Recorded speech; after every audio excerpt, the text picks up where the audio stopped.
মুসলমান ঘরে ছেলে মেয়েরা পাড়া তরুণেরা এ নবীর প্রেমিকেরা আমি যেই জায়গায় বসে আছি এই জায়গাতে স্বয়ং রাসূলুল্লাহ বসেছিল। আপনারা যেখানে বসে আছেন সাহাবা হুজুরা বসেছিল। আমি যেখানে বসে আছি সাহাবা হুজুরা বসেছিল।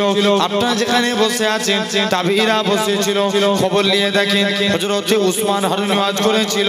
খাজা গরিবে নওয়াজ হুজুর আমার ওয়াজ শুনেছে, আল্লাহর ওলি হয়ে গেছে। খাজা হুজুর ওয়াজ করেছে, কুতুবউদ্দিন বক্তা কাকি ওয়াজ শুনেছে, আল্লাহর ওলি হয়ে গেছে। এদিকে দেখেন কলকাতার মানিকতলায় শুয়ে আছে রাসূলের নামা সুফি ফাতিহ আলী ওয়াইসি হুজুর আমার ওয়াজ করেছে। আপনার আমার পীর মুর্শিদ মুজাদ্দিদুজ জামান দাদা হুজুর ওয়াজ শুনেছে, আল্লাহর ওলি হয়ে গেছে। দাদা হুজুর ওয়াজ করেছে, পাঁচ হুজুর ওয়াজ শুনেছে, আল্লাহর ওলি হয়ে গেছে। বসিরাটে আল্লামা হুজুর আল্লাহর ওলি হয়ে গেছে। পিন্নগর জমিনে আমার নানা আল্লাহর ওলি হয়ে কবরে চলে গেছে। তাহলে বুঝে সেই মোতাবেক আমরা যদি আমল করতে পারি আল্লাহ আপনাকে আমাকে কবুল করে নেবেন, ঠিক কি না? তাহলে চিন্তা করে দেখেন সেই জান্নাতের বাগানে আমি আপনি বসেছি। মুসলমান ঘরে ছেলে মেয়েরা পাড়া তরুণেরা বলুন তো দেখানি এখানে অনেক ছেলে আছে, এমন কিছু ছেলে আছে সেলাই কাজ জানে কিন্তু আমি তো সেলাই করতে জানি না। এমন কিছু ছেলে আছে আপনার কি বলেন মার্বেলের কাজ জানে কিন্তু আমি তো মার্বেলের কাজ করতে পারবো না। এই যুবকেরা পাড়া তরুণেরা কিন্তু যদি 6 মাস এরকম ভাবে 1 বছর চেষ্টা করি আমিও তো একদিন পেরে যাব। অনুরূপ ভাবে আমাদের এখনো সময় আছে আল্লাহর দিকে ফিরে আসি।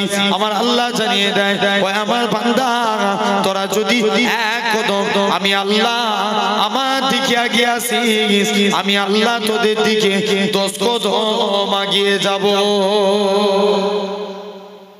আল্লাহ বলছে বান্দা তোরা সির্ফ 1 কদম আমি আল্লাহ আমার দিকে এগিয়ে আমি আল্লাহ 10 কদম তোদের দিকে এগিয়ে। তাহলে সেই জায়গায় বসেছি জান্নাতের বাগান বেহেশতের বাগান। আল্লাহ আপনার আমার উপরে দয়া করে না করেন? কম না বেশি? বেশি না? অনেক বেশি। এক বান্দা 60 বছর ইবাদত করেছে। কত বছর? এখন এই সমাজে গুনাহ বেশি হচ্ছে না সওয়াবের কাজ বেশি হচ্ছে? কথা বলেন একটু সরাসরি দেন। গুনার কাজ বেশি না সওয়াবের কাজ? গুনার কাজ বেশি। এক বান্দা 60 বছর ইবাদত করেছে। কত বছর? 60 বছর ইবাদত করেছে। একদিন রাস্তা দিয়ে হেঁটে হেঁটে যাচ্ছে, একটা মহিলার সঙ্গে দেখা হলো। যুবক ছেলেখানা মহিলার সাথে আপনার জিনায় লিপ্ত হয়ে গেল।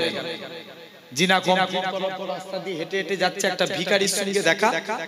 ভিখারি বলল আমাকে একটা রুটি দান করুন। ওই যুবক ছেলে পকেট থেকে একটা রুটি নিয়ে ওই ভিখারিকে দান করে দিল। গুনাহ করলো কতদিন? কথা বলেন। গুনাহ করলো কতদিন? কতদিন গুনাহ করেছে?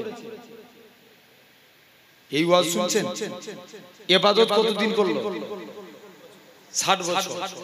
গুনাহ করলো একদিন। জাস্ট রাস্তা দিয়ে হেঁটে হেঁটে যাচ্ছে, এক মহিলা আপনার খপ্পরে পড়লেন, মহিলার সাথে জিনায় লিপ্ত হয়ে গেল। এরকম ভাবে বান্দা খানা 60 বছর ইবাদত করলেন, বান্দা ইন্তেকাল হয়ে গেল। আল্লাহ তাআলা আমলনামা ওজন করছে, দেখতে পাওয়া যায় 60 বছরের গুনার নেকির পাল্লা একদিকে রাখা হলো, সওয়াবের পাল্লা, আর একদিনের গুনার পাল্লা একদিকে রাখা হলো। নেকি আর সওয়াব দুটো সমান সমান হয়ে গেছে। বান্দা চিন্তায় পড়ে গেলেন, আল্লাহ উপায় কি আছে? বেশি ঘাটাঘাটি করুন, বেশি করুন। বলছি ঠিক আছে আর হাত দেন। জেনে রাখেন তথাপিও বান্দা খানা আপনার 60 বছর নেকি একদিন গুনাহ। আল্লাহ বলছে যাও আমার বান্দার নেকি আর কোন নেকি আছে নাকি দেখে আসবে যাও। আল্লাহর ফেরেশতারা দুনিয়ায় চলে আসে। মুসলমান ঘরের ছেলে মেয়েরা, আব্বারা, তরুণেরা, এ নবীর প্রেমিকেরা, ওই বান্দাখানা আবার আল্লাহর কাছে চলে আসলেন। আল্লাহ বান্দাখানা এরকম ভাবে আল্লাহ মালায়েকা ফেরেশতারা দুনিয়ার জমিনে এসে খুঁজতে লাগলেন। ওই বান্দাখানা নেকির পাল্লাখানা দেখতে পেলেন না, খুঁজে খুঁজে দেখতে পাওয়া যায় বান্দা একদিন নেকির পাল্লা অনুরূপ ভাবে কোনো গুনার কাজ করে না, সির্ফ একদিন গুনাহ করেছে। অনুরূপ ভাবে বান্দাখানা নেকির পাল্লা খুঁজতে লাগলেন, দেখতে পাওয়া যায় ইন্তেকালের আগে একটা পকেট থেকে রুটি দান করে দিলেন। ও যুবকেরা, ও গোপালপুরের মানুষেরা, শুনে রেখে দেন, এমন সময়তে দেখতে পাওয়া যায় ওই নেকির পাল্লাখানা, নেকিখানা নিয়ে যে বান্দার নেকির পাল্লায় রেখে দেওয়ার সাথে সাথে আল্লাহ পাক বান্দাখানার নেকির পাল্লা ভারী করে দিলেন। জাস্ট একদিন গুনাহ করেছে। ফিরোজ বলো, গলা টানছে, গলা টানছে, মাইক জেনে রাখে। তথাপিও আল্লাহ আমাদের কবুল করে নেন। সেই জান্নাতের বাগান, বেহেশতের বাগানে আমরা বসেছি নিজেদেরকে পরিবর্তন করে। আল্লাহর দয়া বান্দার উপরে অনেক অনেক বেশি আছে। সবাই এসে বসে যান, আল্লাহ কবুল করে নেন। খুব মনোযোগ দিয়ে শুনবেন, কিছুক্ষণ আপনাদের কাছে আছি, মন এবং মনোযোগ ওয়াজের দিকে রাখেন, আল্লাহ কবুল করে নেবেন। তাহলে আজ এই সুন্দর মাহফিলে আমরা বসেছি নিজেদেরকে পরিবর্তন করে। এক মনো বান্দা আছে, এক বান্দা জাহান্নামের ভিতরে দাও দাও করে জ্বলছে। আল্লাহ কত দয়া করে দেখেন বান্দার উপরে। আল্লাহর বান্দা আল্লাহ নাম ধরে ধরে ডাকছে, ইয়া আল্লাহ, ইয়া রহমান, ইয়া হান্নান, ইয়া মান্নান। কি হলো রে বান্দা, তুই ডাকছিস কেন? আল্লাহ, আমি জাহান্নামের ভিতরে জ্বলছি, আমার এই মাংসপিণ্ড শরীরে আযাবে জাহান্নামের কষ্ট আল্লাহ আমি সহ্য করতে পারবো না। আল্লাহ বলবে, যা, তোকে আজকের দিনে আমি আল্লাহ জাহান্নাম থেকে বের করে জাহান্নামের গাছের মধ্যে বসালাম। কোথায় বসালেন? একটু কথা বলেন, জোর করে বলেন। এই সবাই মিলে এই আওয়াজ, একটু তাকবীর দেখি তো। না রে তাকবীর, এর বেলায় সবাই এক আছে। বলেন, বান্দাকে কোথায় বসালো? কোথায়? জাহান্নামের ভিতরে একটা গাছের মধ্যে বসালেন। আল্লাহ বলবে, তুই আর ডাকবি না? আল্লাহ তোমায় ডাকবে। বান্দা আবার আল্লাহকে ডাকছে, ইয়া আল্লাহ, ইয়া রহমান। আবার কি হলো? আল্লাহ, আমি জাহান্নামের ভিতরে গাছের মধ্যে জ্বলছি, আমার এই শরীরে আযাবে জাহান্নামের কষ্ট আল্লাহ আমি সহ্য করতে পারবো না। আল্লাহ বলবে, যা, তুই আজকের দিনে আমি আল্লাহ তোকে জাহান্নামের গাছ থেকে আমি আল্লাহ তোকে জাহান্নামের গেটের মধ্যে বসার স্থান করে দিলাম। বান্দা জাহান্নামের গেটের মধ্যে বসে আছে, আর তুই ডাকবি না? আল্লাহ আর তোমায় ডাকবো। অনেকদিন পর বান্দা আবার আল্লাহকে ডাকতে লাগে। মুসলমান ঘরের ছেলে মেয়েরা, আব্বারা, তরুণেরা, এ নবীর প্রেমিকেরা, ওই বান্দাখানা আবার আল্লাহকে ডাকতে লাগে, ইয়া আল্লাহ, ইয়া রহমান, ইয়া হান্নান, ইয়া মান্নান। আমার আল্লাহ পাক জানাবে, ওই আমার বান্দা, আবার তোর কি হয়েছে বল, কি জন্য তুই আমি আল্লাহ পাক আমাকে বারে বারে ডাকিস? আল্লাহ পাক, আমি আপনার গুনাহগার বান্দা, আমি আপনার আল্লাহ গুনাহগার বান্দা, জাহান্নামের গেটের কাছে দাঁড়িয়ে আছি। আল্লাহ, একবার কি জান্নাত জাহান্নামের মাঝখানে একটা ফাঁকা জায়গা দেখতে পাই, ওই জায়গায় কি বসার স্থান হবে না? ও যুবকেরা, আমার আল্লাহ জানাবে, ওই আমার বান্দা, চলে যা, চলে যা, আমি আল্লাহ তোর বসার জায়গাটাকে আজকের দিনেতে আমি আল্লাহ তোকে জান্নাত জাহান্নামের মাঝখানে করে দিলাম। জোর করে হবে না? বান্দা জান্নাত জাহান্নামের মাঝখানে বসবে, আর তুই ডাকবি না? খোদা আর তোমায় ডাকবে। অনেকদিন পর বান্দা আবার আল্লাহকে ডাকে, ইয়া আল্লাহ, ইয়া রহমান। আবার কি হলো? আল্লাহ, আমি জান্নাত জাহান্নামের মাঝখানে বসে আছি, দয়া করে যদি জান্নাতের গেটের কাছে বসার স্থান করেন, আমি আপনার বান্দা এত বড় খুশি। আল্লাহ বলবে, যা, তুই যা, আমি আল্লাহ আমার কাছে চেয়েছিস, আমি আল্লাহ তোর বসার জায়গা জান্নাতের গেটই করে দিলাম। সবাই মিলে হবে না? একসঙ্গে মিলে সবাই মিলে বলবে, আল্লাহ খুশি হয়ে যাবে। যতজন বসে আছে, কে বলছেন না বলছেন, আপনারা আমার কানে ফাঁকি দিতে পারেন, আল্লাহকে দিতে পারবেন? তাহলে সবাই মিলে বলি, একটু জোরে হবে না? আল্লাহ বলছে, যা, তোকে আমি আল্লাহ জান্নাতের গেটের কাছে বসাবো, স্থান করে দিলাম। আর ডাকবি না খোদা, আর তোমায় ডাকবো। আল্লাহ বলবে যা, আমি আল্লাহ তোকে আজকের দিনেতে জান্নাত জাহান্নামের মাঝখান থেকে আমি আল্লাহ তোকে জান্নাতের মনোরম, আল্লাহ একবার জান্নাতের দরজা খোলা যাবে না? আল্লাহ বলবে যা, তোর জন্য আমি আল্লাহ জান্নাতের দরজাও খুলে দিলাম, যা তুই জান্নাতের মনোরম দৃশ্য দেখ। বান্দা আবার ডাকবে আল্লাহ একবার কি জান্নাতের ভিতরে পা রাখতে পারবে না? কে বলছে কথা বলে না? বান্দা বলছে আল্লাহ একবার কি জান্নাতের ভিতরে পা রাখতে পারবে না? মুসলমান করে ছেলে মেয়েরা, বাবা তরুণেরা, হে নবী প্রেমিকেরা, ওই বান্দাখানা আবার আল্লাহকে ডাকতে লাগবে, ইয়া আল্লাহ ইয়া রহমান ইয়া হান্নান ইয়া মান্নান। আমার আল্লাহ পাক রহমতের দুনিয়ায় জসমানে, ওই আমার বান্দা আমি আল্লাহ তোকে জাহান্নাম থেকে বের করে জাহান্নামের গাছের মধ্যে বসিয়েছি, জাহান্নামের গাছ থেকে আমি আল্লাহ তোকে জান্নাত জাহান্নামের মাঝখানে এনেছি, জান্নাত জাহান্নামের মাঝখান থেকে আমি আল্লাহ তোকে জান্নাতের মনোরম দৃশ্য দেখিয়েছি। আর আমি আল্লাহ কি পারি না তোর জীবনের পাকার পার গুনাহটাকে আমি আল্লাহ কি ক্ষমা করতে পারি না? ওই আমার বান্দা রে চলে যা, চলে যা, আমি আল্লাহ তোর জীবনের পাকার পাকার গুনাহটাকে ক্ষমা করে দিয়ে আমি আল্লাহ তোকে আমার রহমতে দয়ার জান্নাত দিয়ে দিলাম। যা, আমি আল্লাহ তোকে আমার জান্নাত দিয়ে দিলাম, আর তুই ডাকিস না। তাহলে দেখেন যে আল্লাহ আপনার আমার উপরে কত বেশি দয়া করে, কত বেশি রহমত আল্লাহ দয়া বান্দাদের উপরে। তারপরেও আমরা বান্দা কিন্তু আমরা গুনাহ কাজ বেশি করি, যে আল্লাহ এত বেশি বান্দাকে ভালোবাসে। এক বান্দা জাহান্নামের ভিতরে দাউ দাউ করে জ্বলবে, আল্লাহর কাছে এসে কাঁদবে, আল্লাহ বলবে যা আমার এই বান্দাটাকে জাহান্নামী করে দে। বান্দাকে টেনে টেনে জাহান্নামের দিকে নিয়ে চলে যাবে, তুই আর ডাকবি না খোদা, আর ডাকবি। আল্লাহ বলবে, আল্লাহকে বান্দা বলবে আল্লাহ আপনি আমায় জাহান্নামী করবেন না। আল্লাহ বলবে তুই দুনিয়ার জমিনে অনেক গোপনে অন্যায় করেছিস। কি করেছে?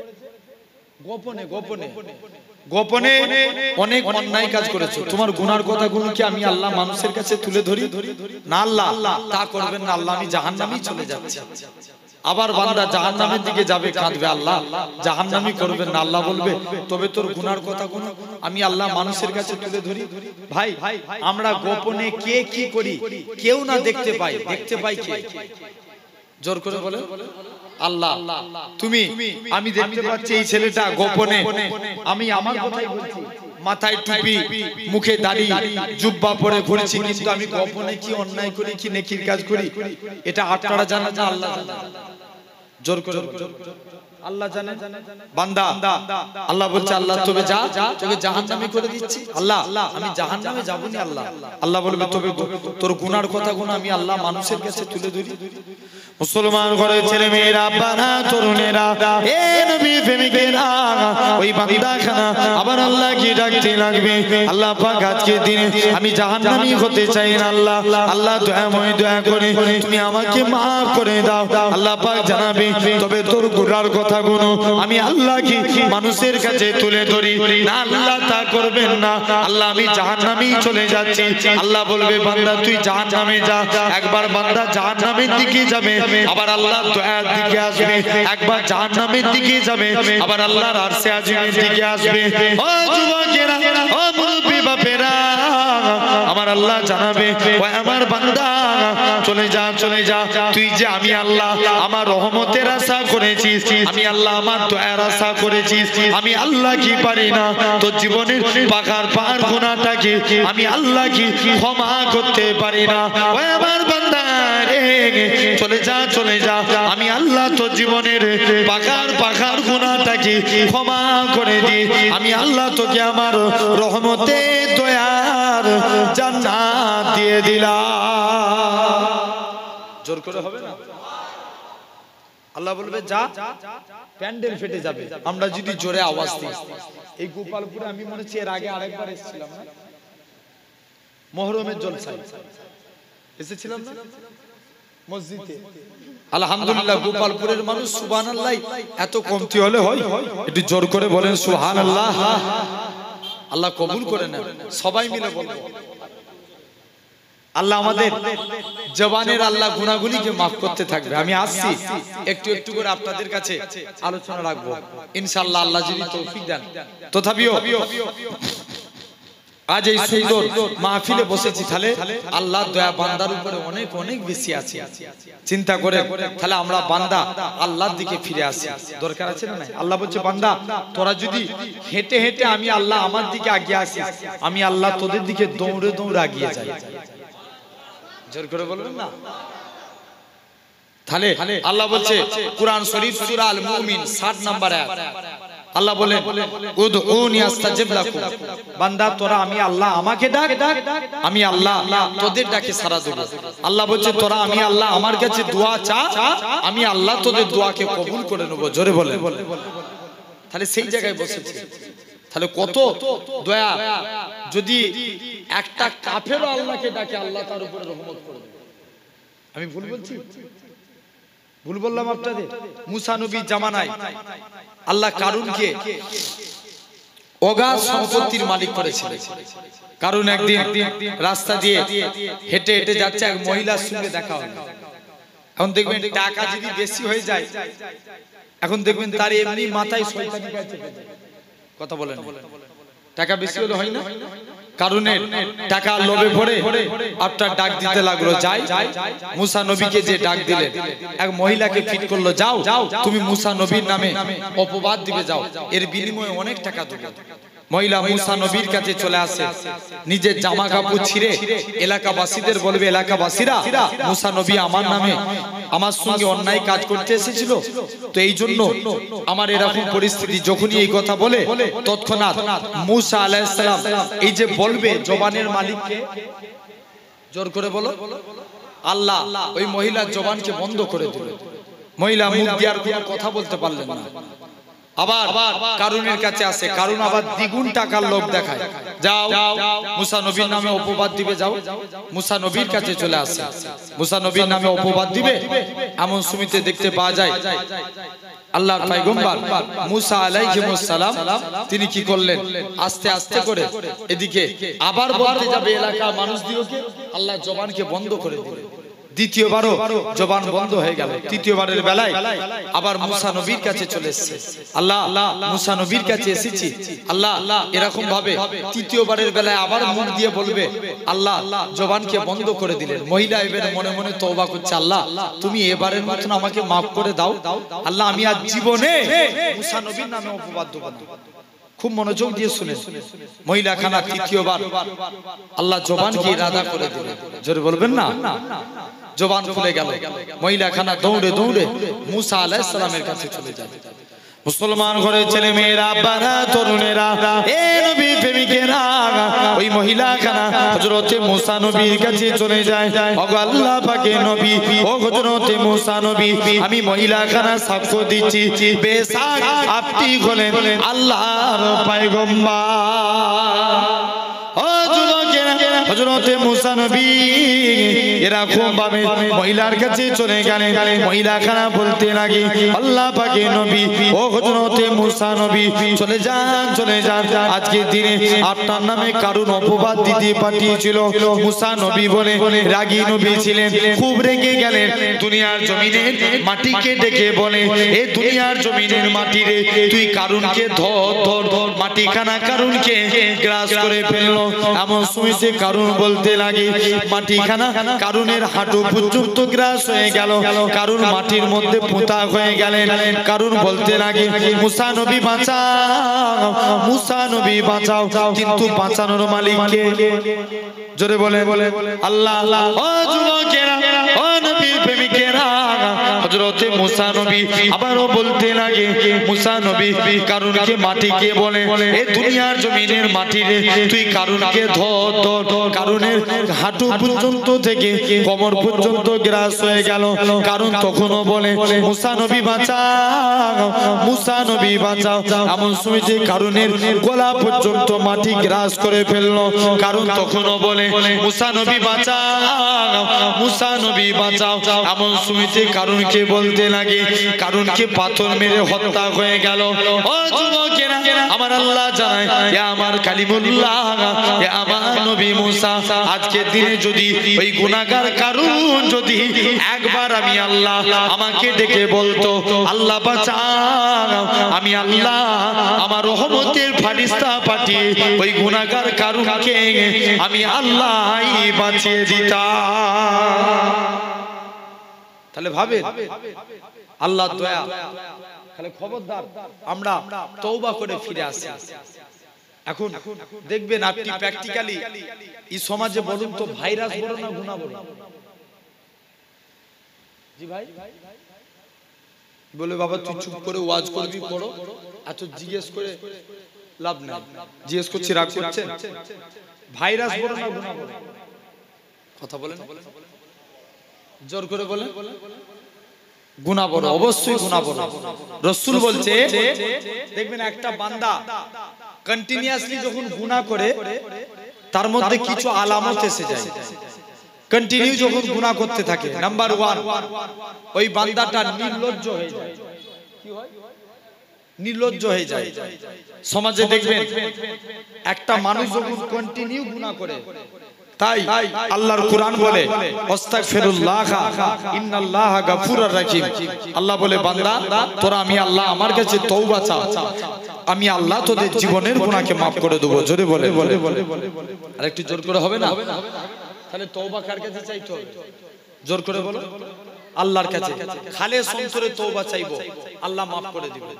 জেনে রাখেন সোনার ভাইরা আব্বারা তরুণেরা, আলহামদুলিল্লাহ তাহলে ফার্স্ট গুনাহ করলে বান্দা কি হয়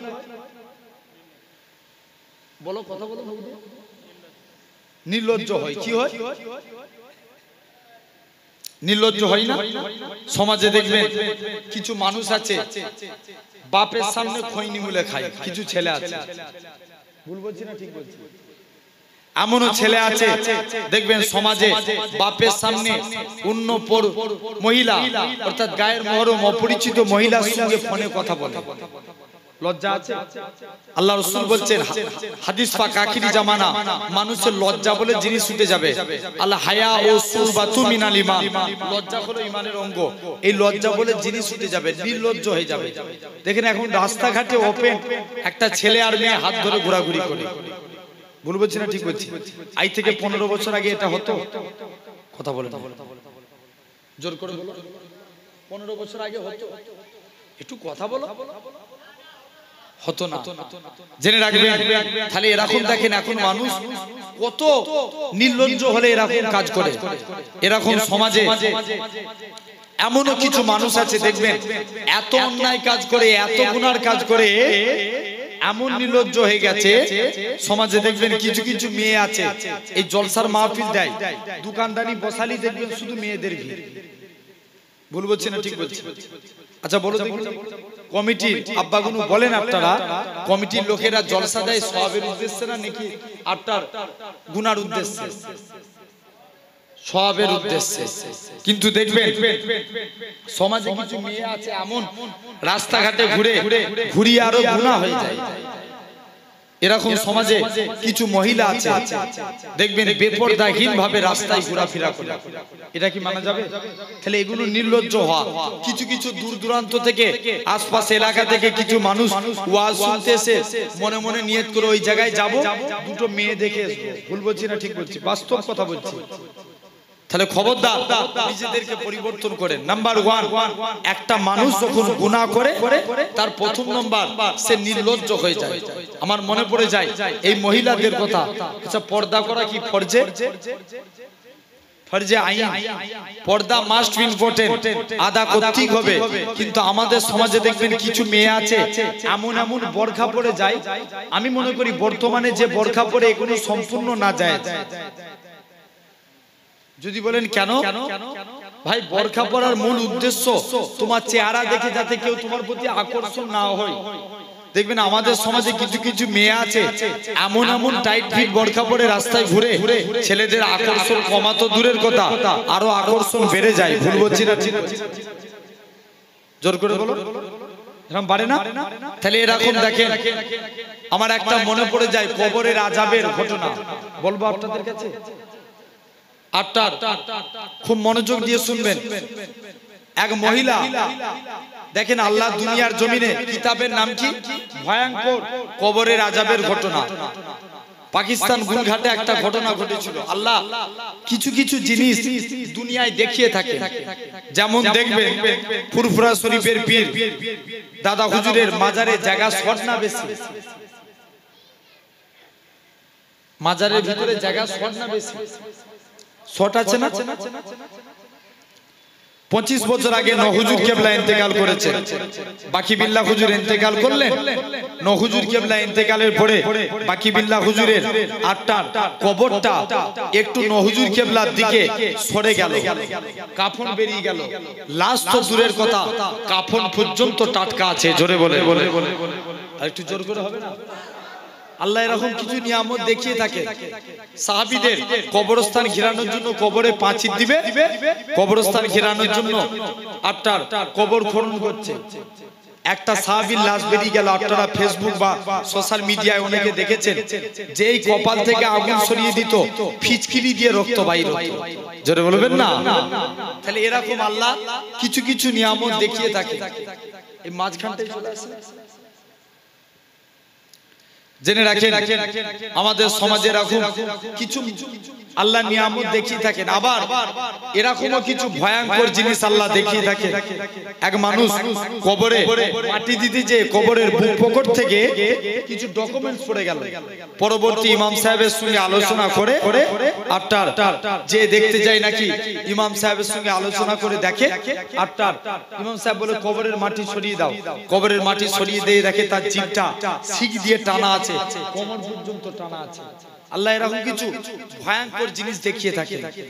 আমার সোনার ভাইরা, তথাপিও আমাদের সমাজে এক পাকিস্তান এক গুলঘাটে এক মহিলা রাস্তা দিয়ে হেঁটে হেঁটে যাচ্ছে। মহিলা রাস্তা দিয়ে হেঁটে হেঁটে যাচ্ছে, যেতে যেতে দেখে নাকি এক কবরস্থানের পাশ থেকে আওয়াজ আসছে, কে আছো আমাকে বাঁচাও, কে আছো আমাকে বাঁচাও। এক যুবক এই অবস্থা দেখে তাড়াতাড়ি করে ইমাম সাহেবের কাছে চলে গেলেন। খুব মনোযোগ দিয়ে শুনেন। ইমাম সাহেব পাকিস্তান ওই গুলঘাটের মানুষের কথা শুনে কিছু সাহসী মানুষগুলোকে নিয়ে কবরের পাশে চলে আসলেন। মুসলমান করে ছেলে মেয়েরা, বাবা তরুণেরা, এ নবীর প্রেমিকেরা, ওই পাকিস্তান গুলঘাটের মানুষেরা এমন সময়তে দেখতেই পাওয়া যায় কবরস্থানের পাশে চলে আসে। কবরের ভিতর থেকে আওয়াজ আসে, কে আছো আমায় বাঁচাও, কে আছো আমায় বাঁচাও। এমন সময়তে দেখতে পাওয়া যায় পাকিস্তান গুলঘাটের মানুষেরা কবরখানা খনন করে ফেললেন। দেখতে পাওয়া যায় একখানা মহিলাখানার লাশ কবরের ভিতরে শোয়ানো আছে। লাশ বলে কোনো জিনিস নাই। পাকিস্তান গুলঘাটের মানুষেরা তার লাশ থেকে এরকম ভাবে তাকে একটা কাপড় দিলেন। ওই মহিলাখানা কবর থেকে উঠে গেলেন। কবর থেকে উঠে যে তাড়াতাড়ি করে নিজের বাড়ির দিকে চলে গেলেন। ও যুবকেরা, মহিলাখানা নিজের বাড়ির দিকে যাওয়ার পর বাড়ির মধ্যে পৌঁছে গেলেন। মহিলাখানা বাড়ির মধ্যে যে দরজা বন্ধ করে দিলেন। এমন সময়তে দেখতে পাওয়া যায় ওই মহিলাখানা বলতে লাগে, পাকিস্তান গুলঘাটের মানুষেরা বলে, ও মেয়ে ছেলে, বলো তো দেখি তোমার কি হয়েছে মা, কি জন্য তুমি দরজা বন্ধ করে দিয়েছো? মহিলাখানা বলতে লাগে, এ পাকিস্তান গুলঘাটের মানুষেরা শুনে রেখে দাও, তোমরা আমার চেহারা দেখলে তোমরা সব ভয়ে হাত ফেল করে যাবে। না না না না, এটা দেয়া যাবে না, এটা দেখানো যাবে না। 4-5 জন সাহসী মানুষ যে বলে, মা মহিলা তুমি আল্লাহর রাস্তে আমাদেরকে দেখাও মা। মহিলাখানা নিজের বলে দরজাখানা খুলে দিলেন, নিজের মাথাখানা খুলে দেখায়। মাথায় চুল বলে কোনো জিনিস নাই। পাকিস্তান গুলঘাটের মানুষেরা বলে, এ পাকিস্তানি মহিলা তোমার মাথায় চুল কেন নাই? পাকিস্তানি মহিলাখানা বলতে লাগে, এ পাকিস্তান গুলঘাটের মানুষেরা, এলাকা মানুষ দিও কি আল্লাহ পাক মহিলাদের পর্দা করা পর্যায় করেছি। আমি এলাকার যুবক দিও কি ফিদা করার জন্য, যুবক দিও কি আমার দিকে টানানোর জন্য আমি এমন চুল খুলে খুলে বেড়াতাম। এই জন্য আল্লাহ পাক প্রথম প্রকার শাস্তি আমি মহিলা মাথার চুলের মধ্যে দিয়েছে। দ্বিতীয় প্রকার শাস্তি নিজের হাতখানা খুলে ঠোঁটখানা খুলে দেখালেন ঠোঁট বলে কোনো জিনিস নাই কেবল মাত্র মারি গুলো দেখা যায় ও যুবকেরা পাকিস্তান গুলঘাটে মানুষেরা বলতে লাগে এ মা মহিলা বলো তো দেখি তোমার আজকে ঠোঁট বলে কেন নাই বলে আমি লিপস্টিক লাগিয়ে ঘুরতাম কেন এলাকার মানুষেরা যাতে আমার প্রতি দিবানা হয়ে যায় আমার প্রতি ফিদা হয়ে যায় এই জন্য আল্লাহ পাক তৃতীয় প্রকার শাস্তি আল্লাহ আমার মধ্যে দিয়েছে তবে দ্বিতীয় প্রকার শাস্তিটা কি পাকিস্তান গুলঘাটে মহিলাখানা বলতে লাগে নিজের চেহারা খুলে দেখিয়ে দেয় চেহারায় মাংস বলে কোনো জিনিস নাই কেবল মাত্র হাড় হাড্ডি গুলো দেখা যায় পাকিস্তান গুলঘাটে মানুষেরা বলতে লাগে এ পাকিস্তানে মহিলা বলো তো দেখি এরকম প্রকার শাস্তি কেন দেয়া হয়েছিল পাকিস্তানে মহিলাখানা বলতে লাগে আল্লাহ পাকের বান্দা শুনে রেখে দাও এই মহিলাখানা আজকে দিনে জানিয়ে দিলাম এরকম ভাবে মহিলাখানাকে আল্লাহ পর্দা নসিনা করেছি কিন্তু আমি বেপরদাহীন ভাবে রাস্তায় ঘোরাফেরা করতাম বলে আমার আল্লাহ পাক তৃতীয় প্রকার শাস্তি আমি মহিলার মধ্যে দিয়েছে আমার মায়েরা বোনেরা তাই এখনো সময় আছে তওবা করে নেন আল্লাহর দিকে ফিরে আসেন বেপরদাহীন হবেন না শরিয়াতের বিধানকে মেনে নেন মহিলা যদি দুটো আমল করে স্বামীর হুকুম মানে আর দু নম্বর হলো আল্লাহর হুকুম মেনে নেয় আমি রাসূলুল্লাহ আমার রাসূলুল্লাহ জানিয়ে দেন ওই মহিলাখানা বেশ আল্লাহর জান্নাতি জোরে হবে না মহিলা বেশাক আল্লাহর জান্নাত তাহলে কাজে কাজী আটটায় আমায় পরিবর্তন হতে হবে তাহলে এক নাম্বার আলোচনা করেছি গুনাহ করলে কি হয় সবাই মিলে নির্লজ্জ হয় কি হয় নির্লজ্জ হয় দুই নাম্বার গুনাহ করলে অন্তর কালো হয়ে যায় তার আগে একবার দরুদ পড়েন আল্লাহুম্মা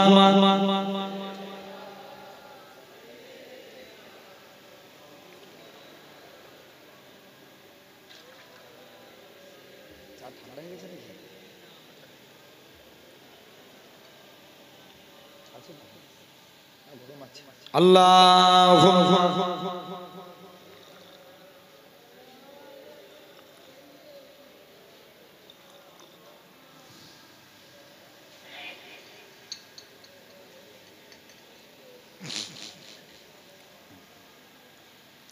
মুস্তাফা মুস্তাফা মুস্তাফা মুস্তাফা ইয়া নবী মুহাম্মদ ইয়া রাসূল মুহাম্মদ তুমি মোর সাফায়াত তুমি মোর সাফায়াত জোরে বলবেন না সুবহানাল্লাহ একটু জোর করে হবে না ব্যাসটা একটু কমান তো ইয়া নবী মুহাম্মদ ইয়া রাসূল মুহাম্মদ তুমি মোর সাফায়াত তুমি মোর সাফায়াত পেলে দিদার একটি বার তোমাকে খোদার কসম কলিজার খুন দিয়ে তখন ধোয়াবো তোমার কদম জোরে হবে না আরেকটু জোর করে হবে না পেলে দিদার একটি বার তোমাকে খোদার কসম কলিজার খুন দিয়ে তখন ধোয়াবো তোমার কদম বয়স কুরুনি দেখেনি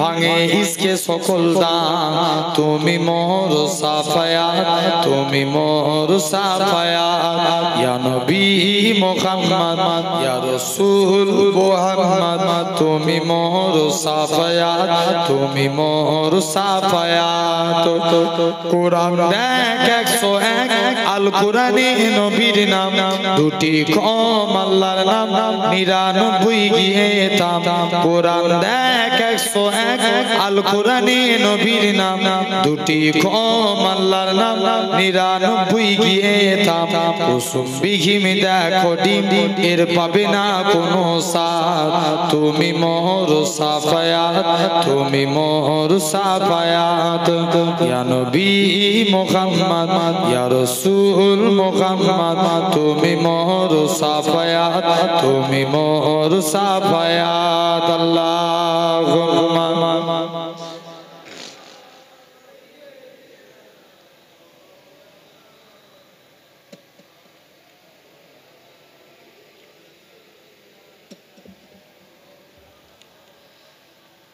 আমার সোনার ভাইয়েরা, আব্বারা, তরুণেরা, 2 নম্বর আটটা আমার কাছে আপনাদের কাছে আলোচনা করেছিলাম। 2 নম্বর হলো আপনার আমার জন্য অন্তর কালো, অন্তর গুনাহ করলে কি হয়? অন্তর জোর করে বলো, কালো হয়ে যায়। তাহলে দেখেন একটা মানুষ জানবেন যার অন্তর কালো, জানবেন সেই গুনাহগার।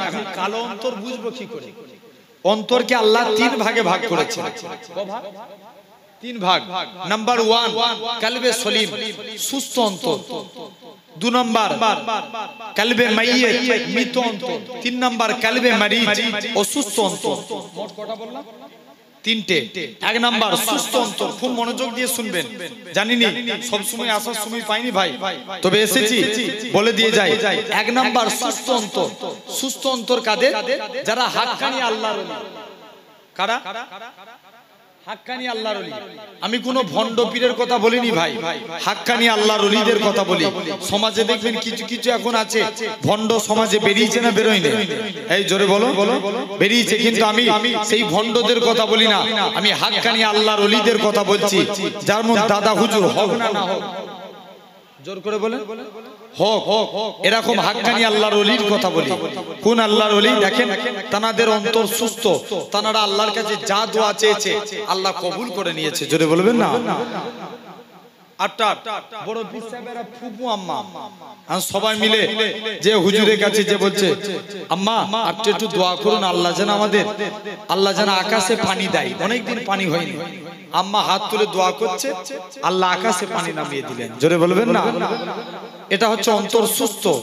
অন্তর সুস্থ কাদের? হযরতে নিজামউদ্দিন আউলিয়ার কাছে এক ভিখারি গেছে, যে বলছে হুজুর আপনি আমায় কিছু দান করুন। নিজামউদ্দিন আউলিয়া যে একটা ইট ভিখারিকে দান করেছে। জোর করে বলো, ইট। ভিখারি মনটা বড় খারাপ, কুল আল্লাহ। নিজামউদ্দিন আউলিয়া সূরা ইখলাস পড়ে ইটে ফুঁক দিলে ইটটা সোনা বেনে গেল। জোরে বলবেন না? একটু জোর করে হবে না? ওই ভিখারিকে দান করে দিলেন। মানে ভিখারি মনে মনে করছে এসে, হুজুর যেহেতু সূরা ইখলাস কে না জানে, এই তো সবাই জানে। আমিও যে আজকের দিনে পড়ি সূরা ইখলাস পড়ে গাল দিয়ে থুতু বেরিয়ে যায়, তথাপি ইটা সোনা বানে নেই। নিজামউদ্দিন আউলিয়ার কাছে গেছে, হুজুর আপনার কাছে দান চাইতে এসেছিলাম, আপনি ইখলাস পড়ে ফুঁক দিয়েছেন, হুজুর দান ইট সোনা বেনে গেছে, কিন্তু আমি ফুঁক দিচ্ছি হয় না কেন? আল্লাহর ওলি নিজামউদ্দিন আউলিয়া বলে, বাবা আগে তুমি নিজামউদ্দিন আউলিয়ার মতন ঠোঁট বানাও, তারপরে ফুঁক দাও। কারণ আমি নিজামউদ্দিন আউলিয়া 20টা বছর এই জবান দিয়ে মিথ্যা কথা বলি না। জোর করে হবে না? সেই নিজামউদ্দিন আউলিয়া আল্লাহ কত মাকাম দিয়েছিলেন। দেখেন হাক্কানি আল্লাহর ওলি বড় পীর আব্দুল কাদের জিলানী। কোন বড় পীর? এক শায়েখ হুজুরের হাতে মুড়ি ধোবো বলে নিয়ত করছে। একটা মুড়ি চতুর্দিকে নাম শুনছে যে আব্দুল কাদের জিলানী বিরাট বড় একটা আল্লাহর ওলি। চতুর্দিকে এসে হযরতে বড় পীর আব্দুল কাদের জিলানীর বাড়িতে চলে আসলেন। এসে দেখবো আমল কেমন করে। এসে দেখে নাকি আপনার দেখতে পাওয়া যায় বড় পীর আব্দুল কাদের জিলানী হুজুর আমার বাড়িতে আপনার সুন্নত পড়ে, কিন্তু জামাতের সঙ্গে ফরজ নামাজ পড়ে। মুরিদ বলছে, আল্লাহ এই পীর ধরলাম জামাতের সঙ্গে ফরজ নামাজ পড়ে আর আল্লাহ সুন্নত পড়ে নে যায়। মুরিদ যে বড় পীর সাহেবের আপনার বলছে, যে দেখি কেমন পীর, বড় পীর সাহেবের যে কদমে পড়ে গেছে, আল্লাহ এই কি পীর ধরেছি। বড় পীর সাহেবকে যে বলছে, হুজুর বিয়াদবি মাফ করেন, আজকের দিনে আপনি কেন সুন্নত নামাজ পড়েননি? একটু আমার ভাই বোনকে ডাকবো, আল্লাহ শকর করে বলছি, যুবকরা অনেক ভালোবাসে, একটু তোমরা মজলিসে এসে বসে যাও। দাঁড়াবে না? আল্লাহ রাজি হয়ে যাবে। ডাকলে পালাই কেন? ওইদিকে 2টো ছেলে পালিয়ে গেল, দেখো। একটু আগে আগে আসি, একটু আগে আগে আসি। আলহামদুলিল্লাহ। জেনে রাখেন, একটু তাকবীর দেখি তো। নারে তাকবীর। একজন বলেন, সবাই মিলে একজন বলেন, একজন বলেন।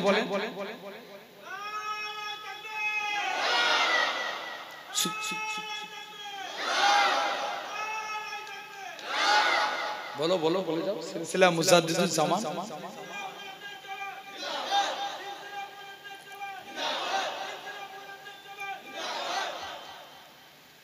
জেনে রাখে।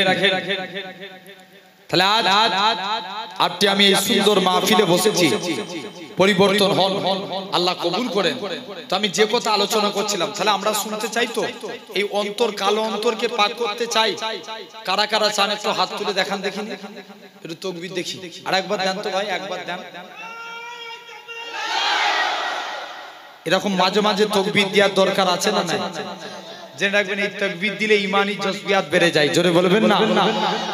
আমার ভাই, তথাপিও সেই মুরিদ এখন বড় পীর সাহেবের এসে কদমে পড়ে গেছে। আল্লাহ যে দেখবো হুজুর কেমন আমল করে, হুজুর যদি আমল ঠিক করে আল্লাহর ওলি বলে মানবো, নালে মানবো না। এসে দেখে শুধু জামাতের সঙ্গে ফরজ নামাজ পড়ে, সুন্নত পড়ে নেই। মুরিদ তো বাড়িতে সুন্নত পড়ে, কোথায়? জোর করে বলো। বাড়িতে। কেন? বাড়িতে সুন্নত আদায় করতে হয়। রাসূল বলেছে তোমরা ঘরগুলোকে কবর বানিয়ে ফেলো না। কিতাবের নাম মুজমায়ে ওয়াজ শরীফ কিতাব। আল্লাহ রাসূল বলছেন তোমরা বাড়িগুলোকে কবর বানিয়ে ফেলো না। জোহরের ফজিলতে এসেছে যে ব্যক্তি জোহরের সুন্নত বাড়িতে আদায় করে, জামাতের সঙ্গে ফরজ নামাজটা পড়ে, আল্লাহ তার রুজিতে বরকত দেয়। জোরে বলবেন না? বড় পীর আব্দুল কাদের জিলানী আস্তে আস্তে করে চলে বাড়িতে সুন্নত পড়তেন। মুরিদ বলছে যাক এই ব্যাপারটা ছাড়া যাক। দ্বিতীয় দিন দেখছে যে দেখবো কেমন আল্লাহর ওলি। রাত জেগে শুনেছি হাক্কানি আল্লাহর ওলিরা রাত জেগে ইবাদত করে। কি করে? রাত জেগে ইবাদত করে। যে সারা রাত জানলা দিয়ে উকি মেরে দেখছে বড় পীর সাহেব ঘুমিয়ে আছে। সকাল হয়েছে, একটা ওলি আল্লাহদের প্রতি ইলহাম হয়। ইলহামে একটা আওয়াজ আসছে, আব্দুল কাদের সবাই যখন ঘুমিয়ে পড়েছে, তুমি আমি আল্লাহ আমাকে রাজি করে ফেলেছো, এর বিনিময়ে তুমি কি চাও? আব্দুল কাদের জিলানী বলে আল্লাহ এর বিনিময়ে তুমি আমাকে মুটা বানিয়ে দাও। কি করবে? জোর করে বলো। মুটা বানিয়ে দাও। বড় পীর আব্দুল কাদের জিলানী আপনার মুরিদ তো খেপে লাল হয়ে যাচ্ছে। আল্লাহ হুজুর কি দোয়া চাইছে? মুটা হওয়ার কেন দোয়া চাই? বড় পীর আব্দুল কাদের জিলানী বারে বারে মুটা হওয়ার জন্য দোয়া চাইছে। আল্লাহর ওলি আব্দুল কাদের জিলানী প্রথম দিন দেখে সেম দোয়া, দ্বিতীয় দিনও সেম দোয়া চাইছে, তৃতীয় দিনে আবার ওই মোটা হওয়ারই দোয়া চাইছে। সব মুরিদ যে বড় পীর সাহেবের কদমে পড়ে গেছে, হুজুর বিয়াদবি মাফ করেন, আপনি বারে বারে এরকম মোটা হওয়ার কেন দোয়া চান? আল্লাহ পাকের ওলি হযরত আব্দুল কাদের জিলানী বলেছিলেন, ও বাবা সাহেব, ও বাবা মুরিদ, আমি আব্দুল কাদের জিলানী আমার নিজের জন্য ভাবি না, নিজের জন্য চিন্তা করি না। কেননা কাল কিয়ামতের ময়দানে আমার নবী পাকের কোটি কোটি কোটি কোটি গুনাহগার উম্মতিরা হবে, যখন তাদেরকে জাহান্নামের দিকে নিয়ে যাবে, আমি আব্দুল কাদের জিলানী জাহান্নামের গেট বরাবর দাঁড়িয়ে যাব। আমার নবী পাকের একটাও গুনাহগার উম্মতি জানো জাহান্নামের দিকে না যায়। কোথায় না যায়? জাহান্নামে। হাক্কানি আল্লাহর ওলিরা আল্লাহর কাছে সুপারিশ করে জান্নাতি করতে পারবে, এটা আল্লাহ তাদের পাওয়ার দিবে। এটা আমি মন গড়া কথা বলিনি, কিতাবের কথা বলে গেলাম। জেনে রেখে দেন। অনেকে তো আছে দেখবেন কিছু কিছু মানুষ আছে ওলি আল্লাহদের বদনাম করে। ভাই একজন খারাপ বলে কি সবাই খারাপ? জোর করে বলে। হ্যাঁ, সমাজে খারাপ আছে, দেখবেন অনেকে আছে হাত চালা কথা বলে। মাফাতিউল গায়ব, হাদিসের চাবিকাঠি আল্লাহ ছাড়া কেউ বলতে পারবে? পাঁচটা জিনিসের খবর দেখবেন আবহাওয়া দপ্তর বলে দেয় এটা এত পরিমাণে পানি হওয়ার সম্ভাবনা আছে, কিন্তু কনফার্ম কি বলে? বলে না। দেখবেন বলে দেয় মায়ের পেটে কি বাচ্চা আছে, ডাক্তার 3 মাসের পর আলট্রাসোনোগ্রাফি করে বলে। জেনে রেখে দেন, তার আগে কি বলতে পারে? পারবে না। কে কবে ইন্তেকাল করবে কেউ বলতে পারবে?